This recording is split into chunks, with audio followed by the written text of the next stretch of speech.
Yeah, next is from Narsbury. You can subject Goldberg, still Goldberg. Bill Goldberg was released on a podcast or radio show which he called Vince McMahon because they didn't give him an official retirement match. Now, I'm no wrestling veteran like you guys, but in my marking opinions, working Roman Reigns in a stadium while getting a nice big Saudi money payday is a pretty cool way to end a career. Konnan Disco, what do you think about Goldberg's comments? Personally, I think Goldberg's final run in WWE was horrible. Some of the worst matches of all time happened, such as Goldberg versus Taker, Goldberg versus Lashley, and Goldberg versus Braun Strowman.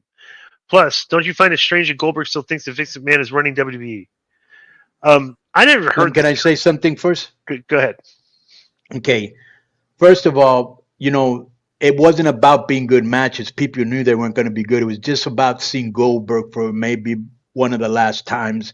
They were able to sell it to Saudi Arabia. They were able to get on the cover, I think, of 2K, right, Joe, or no?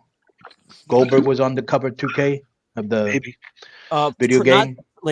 Not recently, but I think him and Lesnar were both on a couple of years ago. Okay, then I might be misremembering. Yeah, it's cool. Believe me, he did his part. Nobody was expecting no masterpieces. And who knows if maybe he talked to this about Vince, and Vince said he was going to give him a retirement match, and they didn't. But who also knows how maybe they could do it next year? I mean, there's a lot of things here that I don't really know. Do you want to hear the whole quote? Go ahead. Goldberg? Okay, so he said, Vince is like Dana White. He's the big boss, and he makes everything happen. And in all honesty, he gave me the opportunity to put my wife and son in the front row and gave me the ability to perform again in front of them.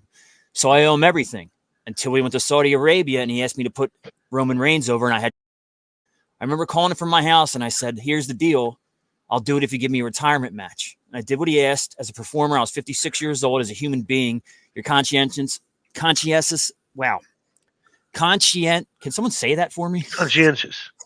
About how you look in a bathing suit, especially 2 months prior to being in that bathing suit. You couldn't work out because I put myself in a horribly situation to get what I wanted to, but to satiate him and give him what he wanted. Promise he never held up his bargain. Vince is as far as I'm concerned. Interesting. Well, Yeah, we weren't there, but that's what I thought. I thought maybe they promised him a retirement match, and now he was kind of right. Yeah.